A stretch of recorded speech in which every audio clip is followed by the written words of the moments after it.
For 75 years, every Indian prime minister has faced the exact same vulnerability. The country relies on foreign nations to keep its economy running. Decade after decade, leaders like Indira Gandhi sought ways to secure stable energy pipelines and negotiate better trade deals abroad. Yet by the time Atal Bihari Vajpayee took office, the math hadn't improved. The country remained entirely dependent on outside powers for baseline energy needs. When the public hears about natural gas shortages, they picture unlit stoves and empty auto rickshaws. But the true threat to the nation lies in heavy industry. Natural gas is the essential raw material required to create the fertilizer spread across thousands of Indian farms. It is also mandatory for manufacturing the plastics and active chemical ingredients on sterile pharmaceutical lines. Without a steady supply of this gas, domestic food production, medicine manufacturing, and large-scale infrastructure development come to a simultaneous halt.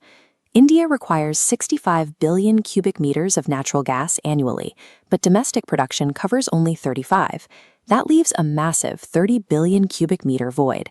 To bridge that gap, India relies on imports, and nearly half of that shortfall comes from a single small nation, Qatar. Every day, massive tankers dock at Indian ports, carrying a resource India cannot produce, at a price it cannot negotiate. This leaves the fifth largest economy heavily exposed to sudden diplomatic shifts or new trade sanctions ordered by volatile foreign leaders.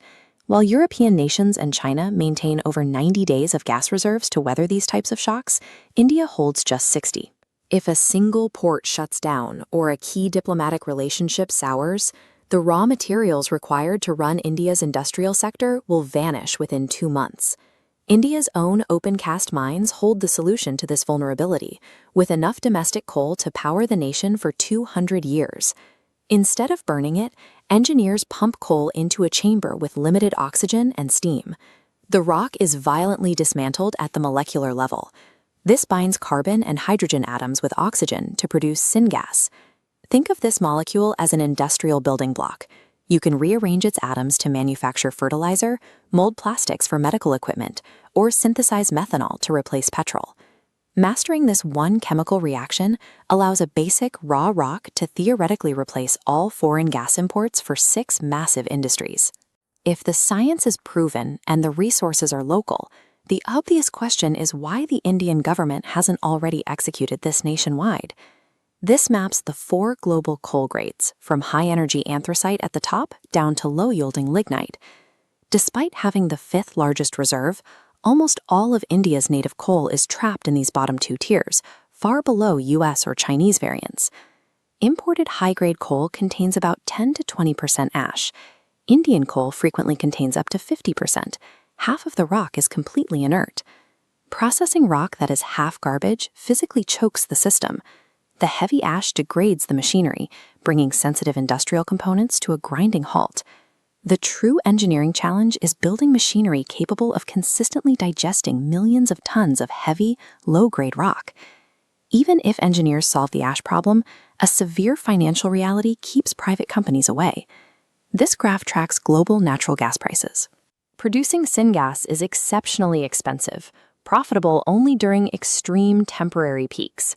When global prices plummet, these conversion plants bleed money, quickly turning into massive financial liabilities overnight. The free market rarely funds this solution. Investing 10,000 crores requires a high tolerance for volatile geopolitical cycles that independent companies cannot afford. This is why the central government is stepping in where the private sector cannot, authorizing a 37,500 crore initiative. The government views this massive allocation as a necessary expense to protect the nation's baseline production from external shocks. The entire initiative is structured as a national insurance policy. You pay the premium, hoping you never have to use it, but you build the infrastructure so a global supply shock doesn't break the economy. If a foreign conflict erupts and international trade routes close, a nation manufacturing its own syngas keeps its heavy industry operational while neighbors panic. The long-term plan involves transitioning heavily polluting mining sectors into clean, hyper-modern processing facilities to efficiently process its worst resource. This allows India to finally shatter the 75-year curse of dependency and secure absolute energy sovereignty.